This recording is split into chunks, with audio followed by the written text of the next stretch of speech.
Hello, everyone out there in podcast world. Hope you're having a wonderful day. You're listening to or watching the Service Business Mastery podcast.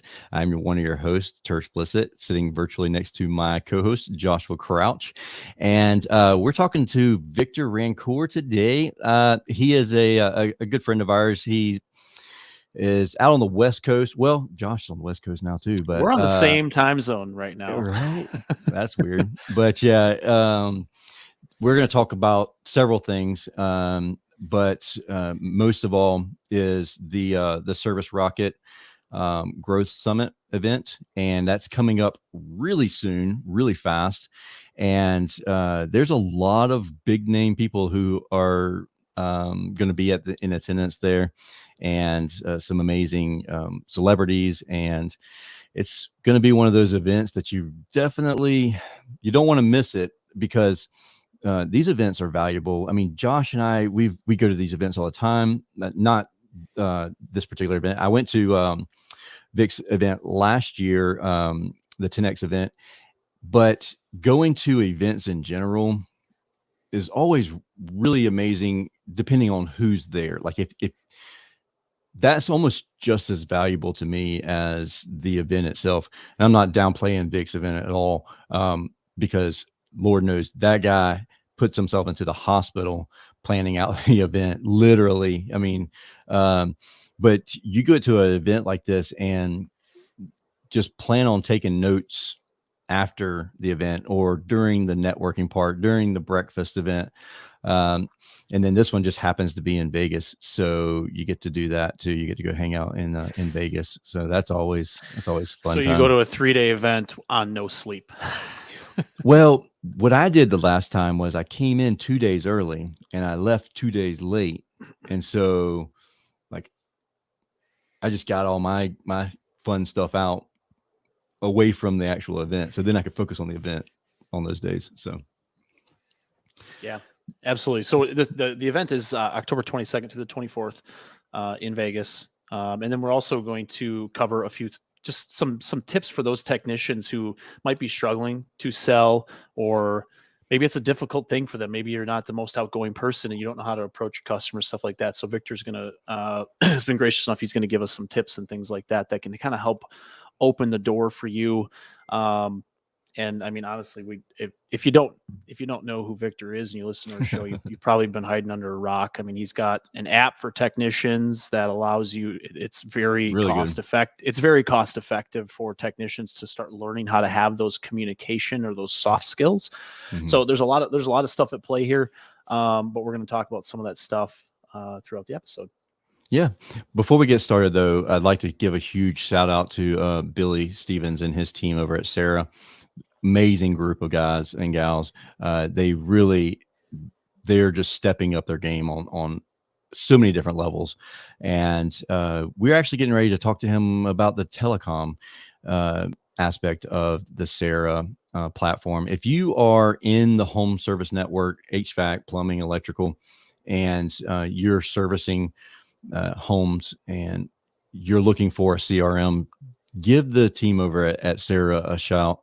And actually, we can talk to Vic a little bit about it too, because I know that he's using Sarah. So yep, he's been using it. He's the one that kind of I guess he made a big old splash. he stirred up the hornet's nest last year before his 10X event, and so we can maybe talk about that a little bit as well. Yeah, that's super awesome. And then last but not least, Company Cam. And Josh, I'll let you talk a little bit about Company Cam, because this is, I mean, it's digital marketing. It's also organizing, keeping photos and images organized in the business. Yeah. Well, and this is something we talk to clients about regularly, is getting photos to us. And Company Cam has third-party integrations with tools like Zapier. It has a lot of native integrations with your CRMs, the house calls, the Service Titans. Sarah will soon have a third-party integration. So there's some stuff there, but it's getting photos, whether you use them for your own digital marketing or just for knowing and keeping track of your installation department and the before and after. Yeah. Are they doing all the right things and checking all the right boxes to make sure your installations are consistent? You can see that from a glance by them taking pictures. So you can start creating processes in your business and make sure that they take, maybe there's 6, 7, 10 pictures you want them to take of, for an HVAC system, the plenum, the drop, the filter rack, all these different things. You can do that, make sure everything's good. And it's a checklist item for your office to hold your field staff accountable without having to visit every single job site as you grow. Because you get to a certain point, it's not feasible for you to visit every job site. So this is a way for you to grow and keep that stuff organized. One thing that I really thought was amazing about the before and after photos was the fact that it overlays the images. So it's a true before and after versus like you have a way off scale images and you're like, that doesn't look even remotely the same. So it's not even the same house. Yeah, right. But anyways, I'm super excited to talk to Victor and hear more about everything that he's got going on. And let's get started with the show. Are you looking for valuable business advice to reach that 7-figure revenue mark? Do you want actionable tips to properly navigate through every business challenge you encounter along the way? Let Tersh Blissett and Josh Crouch be your guide in getting you to the top here at Service Business Mastery. Tune in as they sit down with world-renowned authors in business, leadership, and personal growth who share valuable insights about management, marketing, pricing, human resources, and so much more. Let their nuggets of wisdom gold guide you in owning a thriving, profitable, and ever-growing business. Here are your hosts, Tersh and Josh.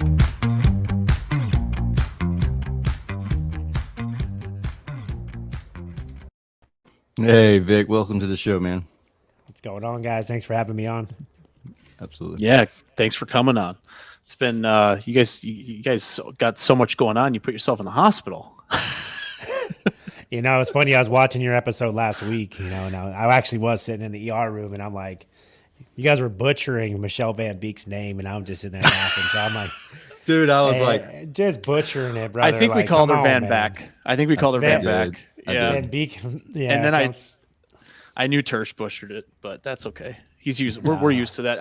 Our audience knows that he sucks with names. So, I mean, he can barely pronounce the event name on the intro. I did, and then we practice, brother. We practice. It's roast Tersh, and I don't mind. I don't mind at all.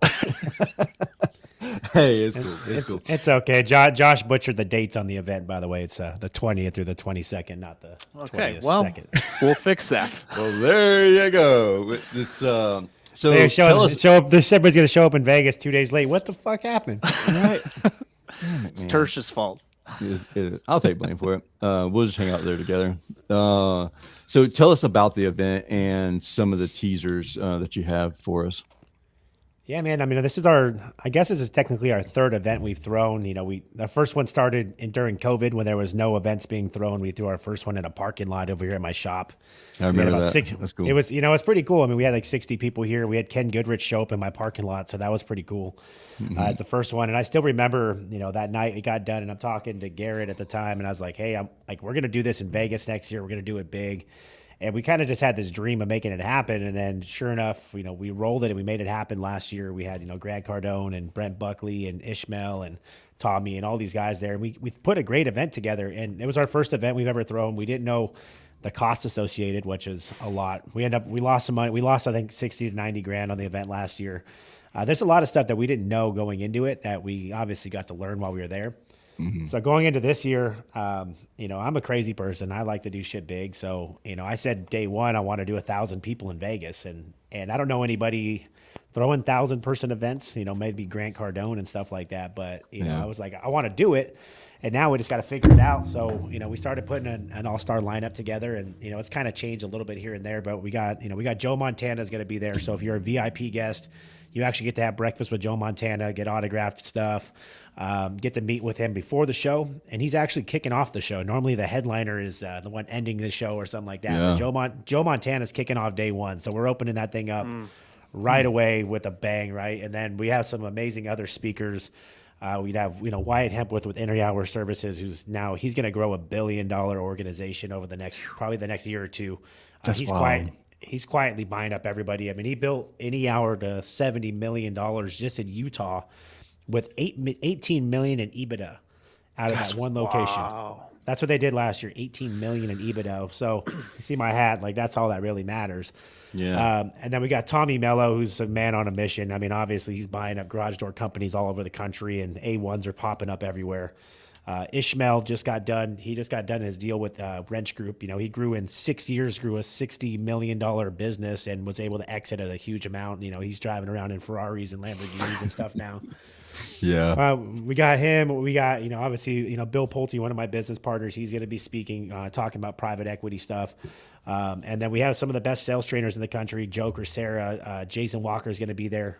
One of my mentors, Daniel Royas, who was selling over $7 million a year with a $24,000 average ticket out here in Southern California. No weather, still selling like crazy. He's going to be up there going over his processes. And it's gonna be a lot. And we also have Ryan Stewman, who owns Apex Entourage. It's a pretty much a mindset growing group. He's a fantastic speaker. Brad Lee, he runs a company called Closer School, and he runs a pretty big podcast himself. He's going to be there talking about building a personal brand and how important that is to not only yourself but to your business. And then we have Ed Milet, who's probably one of my favorite, motivational speakers and authors. I mean, he kind of changed my mindset, just reading his book alone. He wrote a book called Max Out. It's like $5. Buy the audiobook, listen to it, and the next day your friends are all going to hate you because you're going to be a different person. So you're gonna start learning how to max out your life and how to win. And he's, one of the things that he changed my mindset and got me kind of in the direction I'm going now. So the event's badass. The after parties, though, is what I'm known for. So, obviously, rooftop. Last year we rented out that $40,000 a night penthouse, rooftop party. This year I went bigger. I rented out a whole nightclub. So I got Zook nightclub rented out for a black tie event. I have an orchestra band that's going to be playing in there. We have cigar rollers, we have dancers, we all kinds of stuff like that. And that one you get to come in and meet some of the speakers, meet all these people you've been following on social media. You get to interact with them. You get to actually be up close and personal with these guys. Yeah. And then the last night I said, okay, well, went to Billy Stevens. I said, Billy, I need a little sponsor here, bud. So, so Billy with Sarah is actually going to be sponsoring our the last night, which is the Halloween party. So, bring your Halloween costumes. I got Run DMC is going to be DJing it. I got rented out. I rented out the whole day club. So you can rent out private cabanas. So if you want a private cabana for your company, so you have your employees in there, I think those are almost sold out. So they're going to be DJing and rented out this whole outside area. It's it's badass, man. And everything, like last year was great. This year makes last year look like it was amateur hour. So it's pretty exciting. I was going to ask, because I know you're newer to doing the events. Like, I'm assuming you're learning like a ton very quickly, because you throw these events and it's like, oh, it would have been nice to have this. Oh, it would have been nice to have this thing over here. And then you realize the costs associated with that, which of course you have to get that in return with tickets and sponsors and stuff like that. So, I mean, you got to have some, obviously you got to be a little crazy. I mean, I went and spent $1.1 million. And that's just to wild. This event. So and as you guys know, as the event comes, it's going to go over the $1.1 million range. Yeah. The hard part is chasing down sponsors, because they're always difficult to deal with, and then trying to get their payments in, and then selling tickets. We sold out all the high end tickets. So like the people that had money, they're like, hey, I want to be there. I want to be there. Now, it's always a last minute rush with the lower end tickets. So the goal is to fill up 1,000 people in the room and just put on something special, dude. It's not, I've already talked to everybody speaking on stage. You're not allowed to pitch a fucking product whatsoever. Even my sponsors can't pitch products. They have to come up and talk about something of value. There's no pitch. There's not a pitch fest. That's not what it's about. We have a separate room for sponsors where people can go meet and do all those things. This is about content. This is about when they get here, they're going to learn stuff that they can take home and implement immediately. And a lot of people are like, oh, why are you doing most events are like Tuesday or Wednesday, Thursday or something like that. Mm-hmm. I'm throwing it on a Friday and Saturday for one reason. And that's because that's less amount of time between when you learn the product, learn what you're doing, and then go to implement it on Monday. So I want you to have that one day on Sunday to start thinking about how you're going to implement, get back on Monday and implement it immediately. So that's kind of how why I structured the event on a Friday, Saturday. So the actual event itself, maybe it's not 100%. I guess the time planned out or whatnot. But you mentioned the sponsors and the vendors are going to be in a separate area, separate space. How much time will we get to hang out with those guys and gals?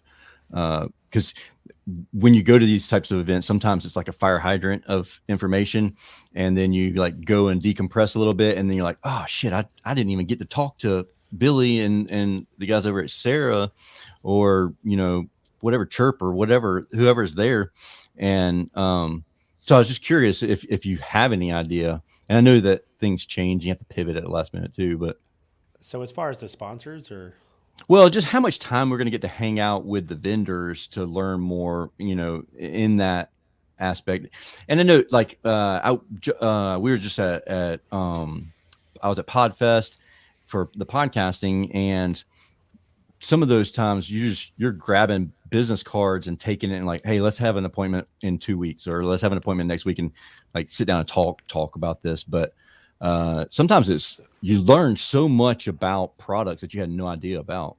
so I built it to where the where food is served is where all the sponsors are. So as you guys are going to get food, we'll have obviously our breakfast. So we have our breakfast, all the sponsors will be in there for the breakfast, the lunch, and dinner. That's going to be served. So they'll have that opportunity. It's about an hour, probably 3 hours a day. Where it's just right in front of the sponsors, and at that point they can, obviously you guys are going to be walking around, moving around, doing all that stuff. So it'll be another mingling spot. But I did it around there just because I think that that'd be the best opportunity to do it. Because if they're in the meeting room, if you're in a crowd, like this room is going to be 1,000 fucking people in there, and you guys are set off to the side, you're not going to be able to communicate. You're not going to be able to talk anyways. So I had it set aside for a reason. Hey, go over here, get your information. And then most of the people that are vendors anyways are going to be want to watch the damn speakers. So they're going to come over and watch the speakers. And they come back and it's a great lineup. If I'm coming, like I want to be able to actually get the content. And so like last year we had them in the back of the room. But by the time people got done speaking, they just went straight out the room anyways. And they went over to the food room that was on the other side, and they sat in there for an hour, messing around. So I figured, okay, let's put them in here. So it'll be a great opportunity. And then obviously all the after hours parties and stuff like that, the sponsors are going to have opportunities to talk to people. We do have our first night, we have a welcome reception on the 20th. So I got this whole rooftop area that we rented out, and it's going to be able to have the vendors will be out there as well for the welcoming. So they'll be able to integrate and pass out stuff and meet people at that point too. Off the top of your head, do you know about how many vendors or which vendors are going to be there? I know that there's several, but I know that Billy's going to be there, and Sarah's going to be there. Sarah's going to be the title sponsor. So Sarah, came up, decided, hey, they're going to be the main sponsor of the event. Service Finance stepped up as usual there. If you guys aren't using Service Finance, I personally have my own rates with Service Finance that I can get to people that they don't offer to anybody else. So if you guys are interested in Service Finance, I can send you a rate sheet. But my rate sheet, you can talk to anybody at Service What if Finance. you're already using Service Finance? I beat your rates. So we could change over to those rates? Anybody that wants to switch to my rates, I can send you my rate sheet. But pretty much anybody at Service Finance knows that I have the best rates you can get. So I can offer that to anybody. So Service Finance is going to be there. Carrots is sponsoring the welcome reception. I know DataCube is interested in doing some sponsorships. We got Chirp is going to be there. Plumworks, I think it's called Plumworks. Halo Water Systems. There's a bunch, man. I don't know off the top of my head. I knew I put you on the spot there because we didn't talk about this beforehand. And I am the world's worst about remembering everything like that. So as far as title sponsors, I remember all them, but like people buying booths. I was going to say, you remember those right off the top of your head. The only thing I was thinking is, because we've done a couple podcasts with like Gen Z and millennials, is do they know who Joe Montana is? Because that's like that. This brings me back to when I was a Niners fan, when I was like 5 to 6, 7 years old, and Joe Montana was the GOAT before Brady was even a thought. Well, I'm a millennial, and I know damn well who Joe Montana is. So I'm only 33. You're also out in California, so. Dude, you don't forget there's a 4-time Super Bowl champion. Put some damn respect on the man's name. Yes. God damn. No, it's true. it's you think 20 years from now no one's gonna know who Tom Brady is? Like, come on, man. Right. Yeah. Well, hopefully that's the case. You never know, because they don't. They get a little more distracted. The younger generation these days, they don't quite know some of that stuff. But that's awesome to get Joe Montana there. Yeah. Go ahead, Vic. I was going to say most of the crowd is not going to be like 25-year-old kids. It's going to be That's true. Most, The owners. most business owners are going to be the ones that are in the VIP area. The younger guys are going to be there for the party, and the sales guys. You know what I mean? So Josh mentioned the Gen Zs, and so I want to ask you about your personal business, Victor. How many Gen Zs do you have working for you? Do you know off the top of your head? I don't have any in mine Probably currently. about 20 at this point, 15 to 20. Okay, so you've got some young talent. On your Yeah, team. so I mean, I've been taking the guys that would normally go work at, a fucking restaurant or something like that, and 20, 21-year-olds, 22-year-olds or whatever. And Yeah. I've been teaching them HVAC. So we teach everybody from scratch. So a lot of these guys, I got a 20-year-old that's making $20-some thousand a month. Wow. Yeah. So let me ask you a question. Since you're talking and you're getting this talent to come in, where are you finding them? Where are you guys getting out so they know that this is an option for them at that age? Well, I mean, one of the big things for me is anywhere I go, like I'm always like a lot of them I recruited. So I've been handing out business cards or wherever. I'm always talking to people because I wish if I would have gotten this when I was 20, Yeah. I'd be fucking rich, bro. Like Right. I wouldn't be fucking around by now. Like if I would have had known this opportunity was here, I would be so fucking rich already. It'd be stupid. What was your thought of the trades when you were 20 years old? I didn't know what the trades were. Same here. Not a clue. I didn't. Yeah. Well, I didn't know what the trades were the day that I showed up for the interview. I didn't know what HVAC stood for. I didn't know what the fuck I didn't know what the fuck they even did. Like I don't fix shit in my house. I don't pay to fix shit. Like I don't know. Yeah. I just know they're gonna pay me a bunch of money. I feel you there. So you mentioned that you train them. You bring them up and you train them. Yeah. What are you using to train people? So, obviously I have my training app, but, for other companies, but for us, I have my brother's full-time recruiter and trainer. So you guys are where I'm sitting today is my podcast studio right outside the door. We have a full training facility. So we have live equipment, training room, all that stuff set up. So we will take guys from the streets, put them through a 5 to 8 week course, depending on their level, and then teach them how to do HVAC. That's awesome. That's, I mean, I feel like that if you want to get to a certain point in your business, I mean, obviously if you're small, you probably can't swing doing some of that stuff yet, but if you want to get to a certain point in your business, you want to be one of those big players in your market. This is where you have to go, is to have internal training systems, have live equipment, start having regular training systems in place, because otherwise breeding new technicians and guys that don't have the experience is very difficult to do. Well, Yeah. what are your thoughts on your trades, your local trade schools? I know the thoughts that I have on mine here, but I feel like they are stealing people's money. okay. Generally, I think it gets people introduced to it, but from what I've got from the trade schools have been useless as far as it, like day one, they're useless. The book knowledge that they've received from there. The book knowledge Yeah. is trash. The in the field knowledge is trash, and they come in thinking like, I got my EPA, and I'm like, Yep. I don't give a fuck. Okay, so We can shut get up. that online easy. Yeah, I can get you an EPA in about fucking probably 3 days, brother. If you want to pay me $15,000, I'll be even better. But a lot of times they come out of the trade schools. I mean, we have some guys that have come from the trade schools, and they've gone up and they start as apprentices. They start off, making $15, $16 an hour even after their trade school. And there are a lot of them are like, how fucking dare you? And I'm like, Yeah. okay, go somewhere else, because you're not up to my guy's level. It takes a lot of time to do that. It takes years to make a quality installer. And at least minimum a year and a half to make someone that's a decent installer, that's on the level, to be where I would let them be an installer. And so it does take time. So I mean, most of our lead installers have been doing it for a long time. And then we have our apprentices, and the apprentices come from school. They'll start as third. So we'll have a lead, a helper, then we'll have a third. And the third are usually apprentices that we're hoping to make into a second. And those guys are the gophers for a while. They're running duck. They're doing all that stuff. And they've proven that they can stay off this thing. If they can stay off this thing, then it's right. good. But, we know within about a week. So our lead installers inform us within a week, hey, how much time has he spent on his phone? And if they say he's on his phone a lot, we just fire him. They don't stay. So whenever do they ever come straight in as a service technician or a maintenance technician, or do they have to go through the install route? So I found that almost everybody that goes to trade school lacks communication skills. Okay. They're not guys that are like me and some of my other technicians that have gone through how to communicate. That's just a lot of them. They're making a hope and prayer that they're going to get a job where they can fix stuff and not really do anything with they don't have to speak to each other. So they're not even thinking about residential. Like that's not even in the conversation in most of these trade schools. They're talking about working on commercial and doing this and that. But the level of communication you have to be able to sell in a market where the weather's not that hot and everything like that is they're just not there. So I've never taken a tech from a trade school and actually had them be a successful technician. So who are you recruiting to make a successful salesman or technician?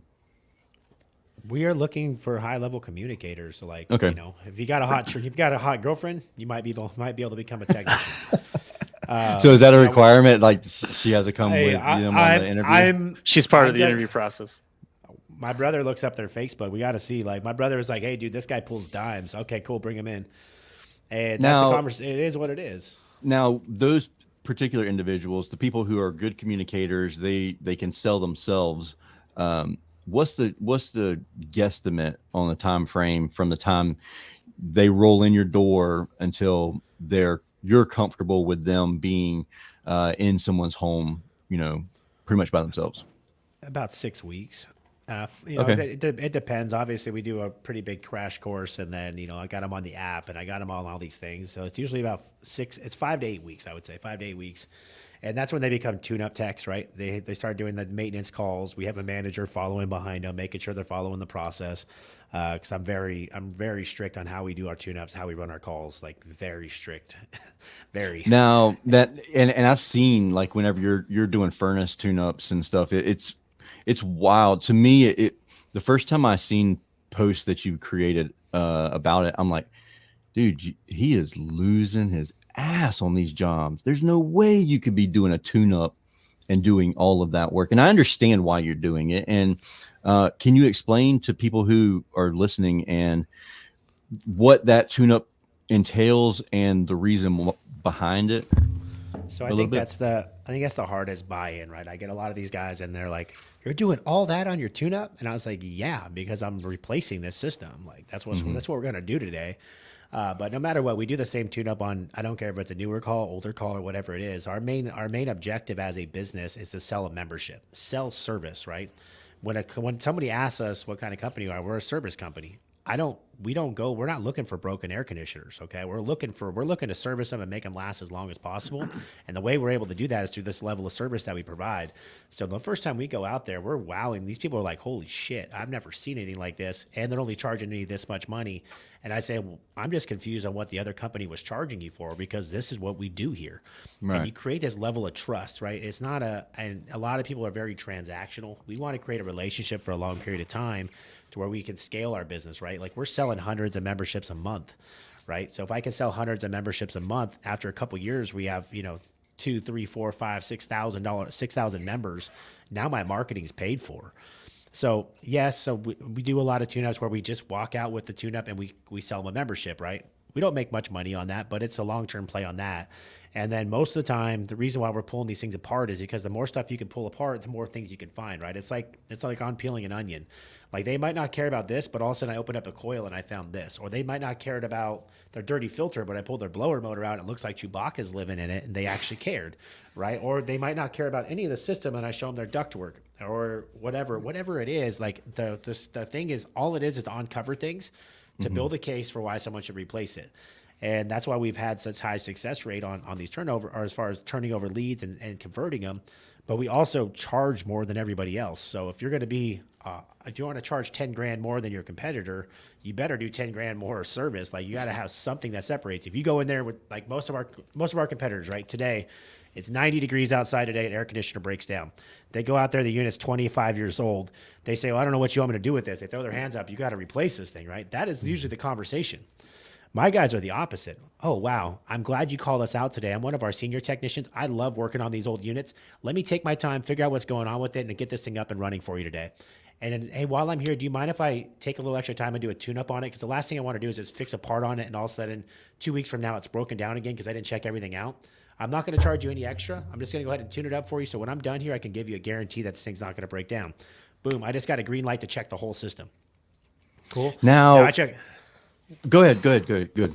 But yeah, so I got the green light to check the whole system. So now I go through the whole system and I'm like, yeah, this part is bad. That's the part that everybody else would have changed. But the reason that part's bad is because X, Y, and Z that led to this. This is a symptom, not a root cause. So we've now identified the root cause.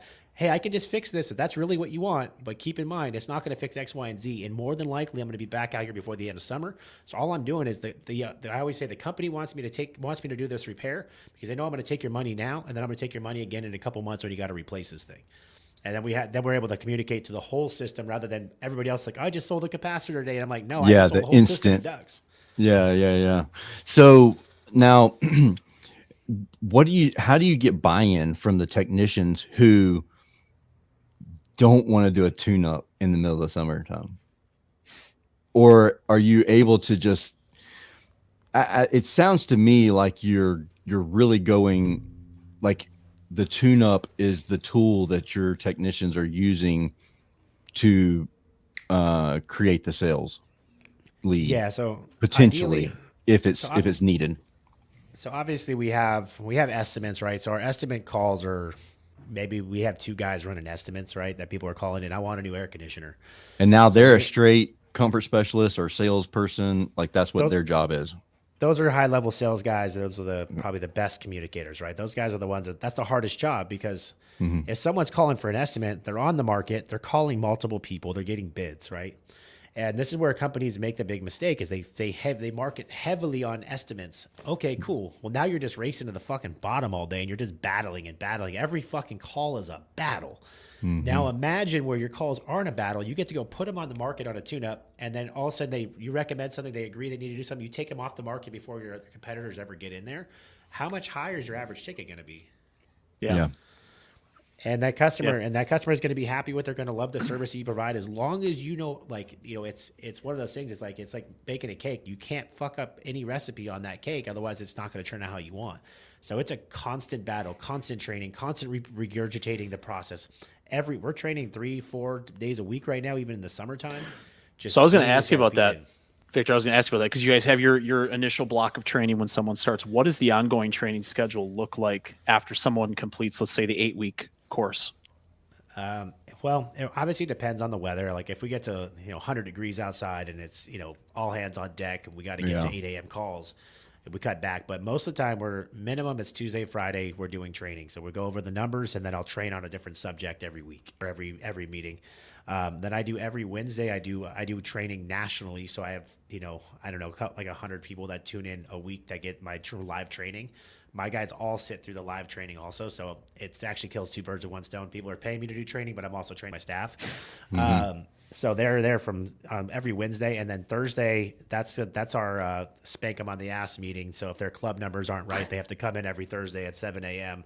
and go over how to sell club memberships because they have to sell a minimum 50% of their calls new memberships. So really quick, we're talking processes and club memberships and everything like that. Billy just chimed in here. He said he loves your hat. How much has your EBITDA improved since you started using Sarah? Let's just say I started Sarah in October, and I have not lost a penny any month ever since. So we went from a negative EBITDA to this year, we're probably going to finish anywhere between $3 to $4 million in EBITDA. Oh, so a slight increase. A little bit of increase.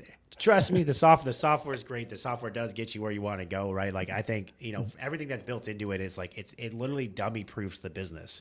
And I think that's the beauty of it. Because when you start out, you don't know how to price yourself. You don't know a lot of all this shit. You don't know the accounting. You don't know how to track your numbers. You don't know how to do all this stuff. You don't know that memberships matter. You don't know how to price everything. Well, Sarah does it for you.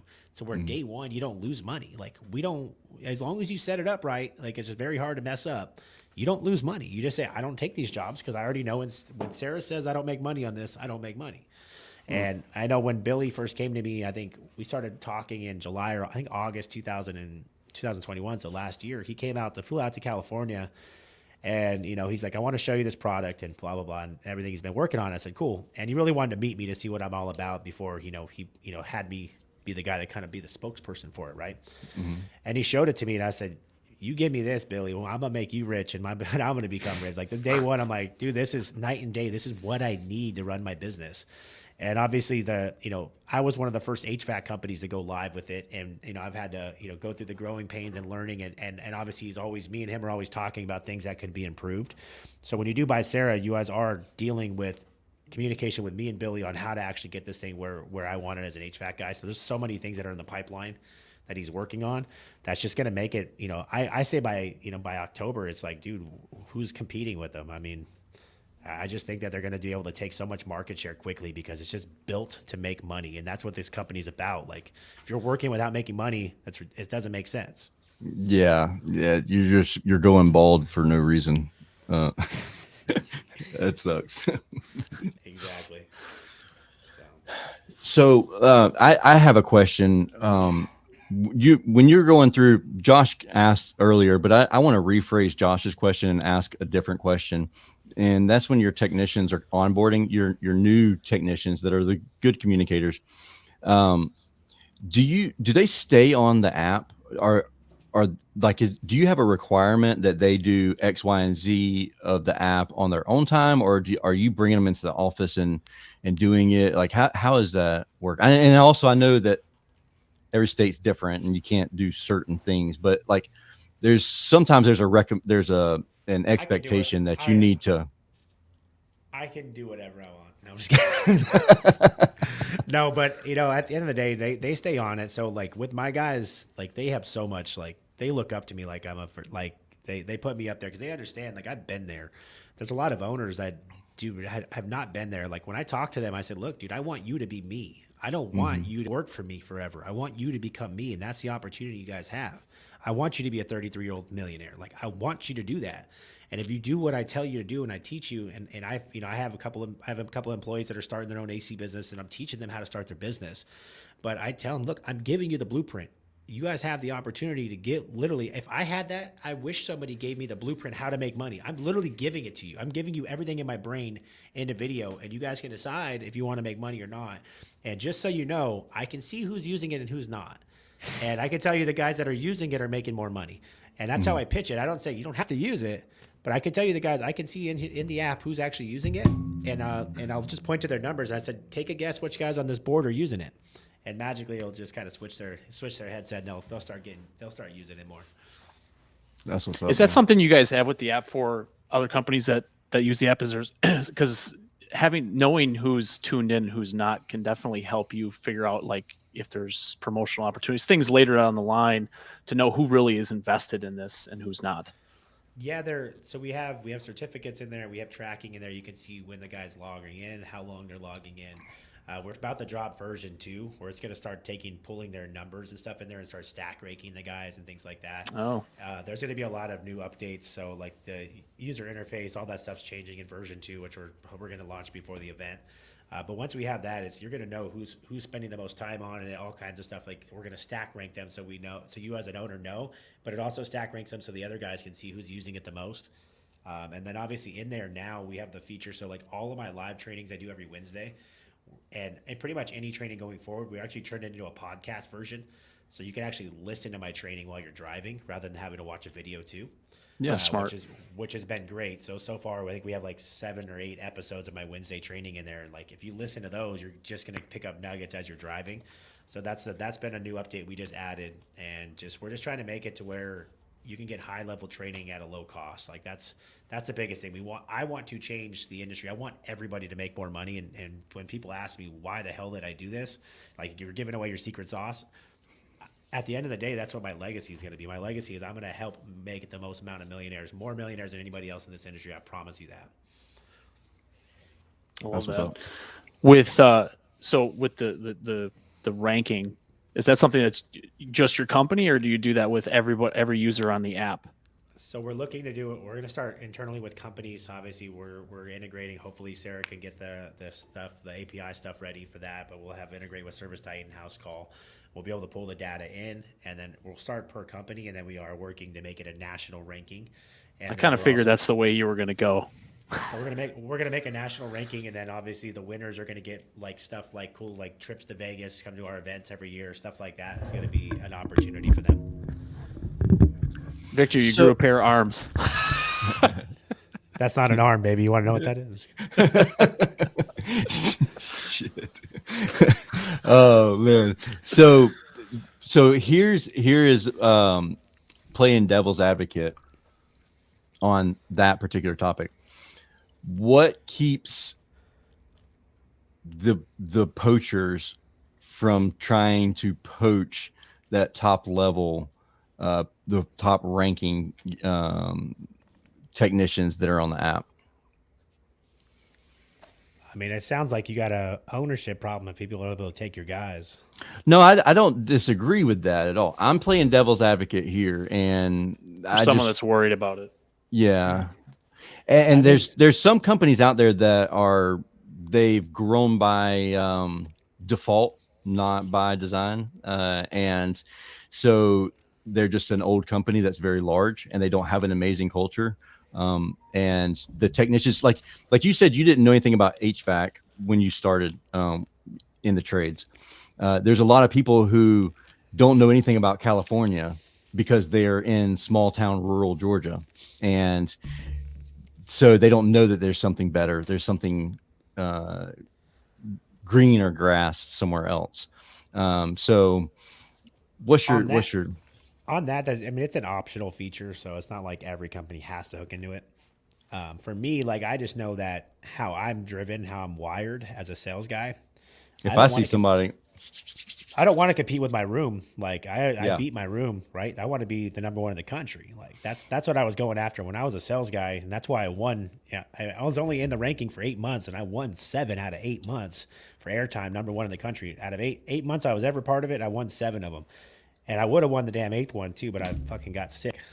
So that's my mentality. I don't want to compete against. I competing against guys in my room is cute, but I want to know where I'm at nationally. Like with a Brent Buckley, but it's also regional too. Like you got to remember, like if you're competing, like Vegas and fucking California, you put me in Vegas, I'm selling 20 million, dude. I'm just telling you right now. I promise you that we're running. I'm running tune-ups all summer long. Okay. So why ain't you in Vegas yet? Why ain't you going to Vegas? I went to Vegas. Me and Brent went there, and he left me like a ugly girlfriend. You know what I mean? Well, I know the truth. What happened? Ken Goodrich scared us out of there. So if you're listening, Ken, I know you're the one that turned me into the board. So I know it. I already know, buddy. He knew Daddy was coming to town. Oh, is that what it was? Oh man. So, I mean, what I heard you say in that explanation is that the people who have that mindset, the people who have the correct mindset, they're not worried about that. That's the people who want to be in the forefront of everybody there. So, the people for me, I'll tell you right now, I'm never worried about it because for me it's next man up. Like that's the same way that Leland operated. So my old boss was like, dude, you know when you want to go somewhere else, go see what it's like, because you're not like that comes down to a company culture thing. Like for us, like I want you to go try somewhere else. You'll come back in a couple months because it's going to suck there. You're not going to have everything you have. As an owner, if you got top level guys, you got to provide them top level stuff. So I know Ishmael's really good at it. Leland was really great at it, making sure that we were the highest paid, we were taken care of, we had everything we need. I'm the same way. Like my guys aren't going to leave. They already know they ain't going to get it better anywhere else. Yeah. I agree. I mean, that's the culture that you've built, and I don't disagree with you at all. And I think at a larger scope, if that is how you feel as a business owner or manager or something like that, I would challenge you to change your mindset to more of an abundance mindset versus I got to hold on to my people because I can't let them see the world, so to speak. I can't let them be a part of that because I think it holds you back as a leader. It holds your business back because you're so worried about things that might never happen anyways. You just, there's plenty of business to go around. If someone leaves you, if you have some things, if you're always looking for people, you'll find more people to replace them. Sometimes I think we're just like, well, I just need one more good guy, then I can get out of a truck and then I can do this. It's like, but you always need that one guy, right? Right. You always need that one guy, and it never stops. If I get one good guy, I want 2. If I get 2, I want 4. If I want 4, I want 8 of them, right? Like your job is to always be creating more and more good guys. Like it should be like a murderer's row. Like when I look at my sales team right now, there's not like a chink in the armor. Like, I think like if a top guy left tomorrow, we're not missing a beat, brother. We're going to move somebody up. We're going to figure it out, because if you train your guys a process and how you do things, and it's repeatable, then it's, who cares? See, you want to leave? See you later, buddy. You're just leaving an opportunity to make money, because we're growing. You're going to have an opportunity to make more money. You want to leave me for that? See you later, dude. Like, and guess what? The next guy's going to step up, and when you come back, you're going to the bottom, bitch. And I'll tell him that. You leave me, you come back, I promise you. When you do come back, because you will, you're going to be at the bottom. Sure. Do they ever like halt right there? They're like, you know what? Scratch that. I'm not leaving. They do. And the problem is like, it's like sales, right? Any kind of sales that I do, it's confidence. I have confidence that you're not going to like it over there. So you got to give them that fear of doubt, right? But yeah, that's my opinion on it. If you want to leave, get out. The door's right there. Like, I got probably 100 other guys that would love to come work for me. The worst thing is for him to quit without quitting. Like, for him to quit while he's still working mentally, yeah, and then fumble all kinds of other things. Like, it's better for him just to go ahead and go. But with that being said, we're at the end of our time. What's one thing we want to leave everybody on, Vic? You know, if you guys are watching this, man, and you guys are wondering like how you can get better at things, you got to start putting yourself around more successful people. And that's what the big thing about the event is. Like, how do you get out of your small circle of small thinking people? You got to get around people that have done what you want to do, things that you plan on doing. If you want to grow a big business, go meet someone that's growing a big business. If you want to become the top salesman, go meet the top sales guy. So when I was a technician, I found out who the best tech was. I didn't fuck with the other guys. I went with the best guy. Then I found out who the top sales guy was. I started hanging out with that guy. And now I'm hanging out with some of the best owners and operators in the country, and I'm watching what they do, and I'm like, okay, I'm taking that. Just remember, this industry is rob and duplicate, but if you're robbing and duplicating the wrong thing, then you're not going to get anywhere. You got to go find the right guys to rob and duplicate. Yeah, and you mentioned Wyatt's going to be one of the speakers, and I have some friends of mine who have personally gone out to their place and checked out everything that they have going on, and they're like an open door. They actually set up a tour for them to come through there, which was a really cool thought process I had. So, I mean, think high level, why they do that. Why do they do that? Well, whenever they're selling their business, if that's where they're in their area that they want to go, you've already got trust and you know the business that you're going to be purchasing, or you get the business you're purchasing, but they get to come in and see, because one of the biggest fears of owners selling their business is what? You're going to ruin my name. You're going to ruin my name. You're going to ruin my employees. You're going to ruin that. And Wyatt said, hey, guess what? If you sell to me, come look at how I treat my employees. What would happen to your employees? What would happen to your culture? Come feel it. And then now, it might not be today. It might not be tomorrow. But if I'm a business owner, who would I rather sell to? A company over here that's going to rape and pillage my employees and my staff and my customers, or this guy that's going to do it the right way and treat my people right? Yeah, absolutely. Yeah. And that's who I want to do business with. You're planting a seed subconsciously from what they want to see, so they can carry on that legacy can carry on when they sell or they retire. Yeah. Yeah, it's genius. It's funny because me and Wyatt are like the polar opposite as far as people. And, he's like, man, one thing he's like, I want to bring you in to train my guys, but I'm really scared you're going to motivate them so much to go start their own business. He doesn't want that. And then second, he's like, obviously with religion and stuff like that, and he's like the cussing. So I'm like, so when we had Jason Walker's event a couple months ago, I knew Wyatt was in the building. So I did my whole tune-up process without cussing, which has never been done in the history of my life. Okay. It just is what I can't help it. I grew up, that's my family. We cuss a lot. I've been cussing since I was a little kid. And I knew Wyatt was there. So I got off the stage. I'm like, see, I told you I could do it. He was laughing. He's like, he was impressed. He's like, he's like, what you do, like if I can teach, I told him when I was sitting in Wyatt's office with his service manager, and I said, hey, they started telling me what they do. And I said, Wyatt, I can add $10 million to your bottom line tomorrow. If you follow what I do and you teach your guys what I do, you'll make $10 million more. And I said it with a dead face. And he's like, yeah, you're probably right. Yeah. That's great, man. Vic, we really appreciate you hanging out with us and coming on the show. And you're absolutely right with what you were saying. You are the 5 people that you surround yourself with. And the more that I hang out with the successful buddies of mine, the more we just rub off each other, and it's amazing. I could go 2 or 3 weeks without hanging out with those guys, and then all of a sudden I feel like I'm in a slump, and then I get back with those guys, and all of a sudden it's like we're back up there at peak level. Well, Billy's one of my 5, right? So I got Bill Pulte and I got Billy. Those are my probably top 2 that I talk to the most. And, Bill's obviously rich and successful, and Billy is just, when you talk to him, he level heads you, right? Yeah. When I want to go, I'm like, I'm thinking about buying a new pair of Nikes, and I'm looking at him like, what would Billy do? And Billy's like, I'm going to go buy, never mind, I'm going to go buy to Target and go buy some loafers. Billy keeps me level headed, right? He really focuses, him and Bill both focus me on what's important, right?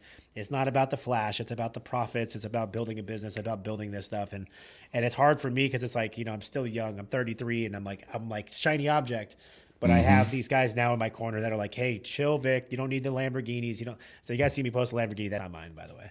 It's one of my. It's actually no. It's one of my employees. One of my employees owns a rental company, so he drives it to work every once in a while. But everybody's like, "Oh, you're buying a Lamborghini?" I'm like, "No, dude. I stack cash. Like I want to go have something to go buy an asset and go buy a business or go buy something that's going to bring value." So just stuff like that. They keep me level-headed and keep me smart. And without them, I would probably just be at my own devices and be able to just do stupid shit. So. All right. So if anybody hasn't purchased a ticket yet, where can they get the last couple of tickets?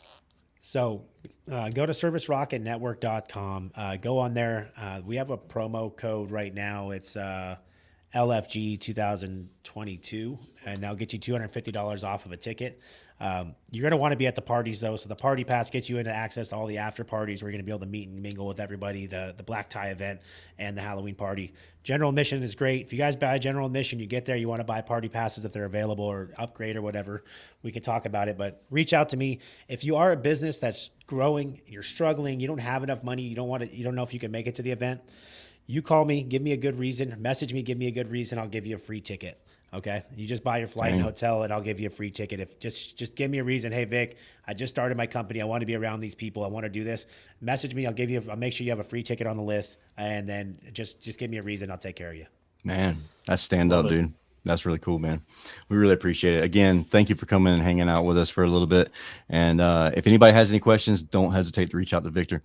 He's serious. Like, I mean, I text him and he texts me right back, and it's not just because I'm terse. I'm for real. Like, no, I respond 24 hours. Like, I do. Like, if you look at my thing, if people are surprised, I respond right back to like, what the hell? I wasn't expecting a response. I'm like, what? Wait, I forget. Exactly. Same mentality. All right, man. We appreciate it. We'll talk to you again soon, man. We appreciate it. See you guys. Have a good day, man. See ya.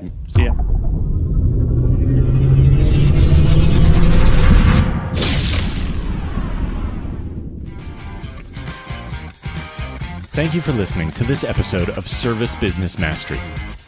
Now that you are equipped with essential business advice from this impactful conversation, you are one step closer to becoming the successful owner of your dreams.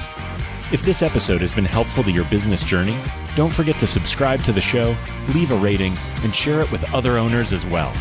Visit servicebusinessmastery.com to learn more.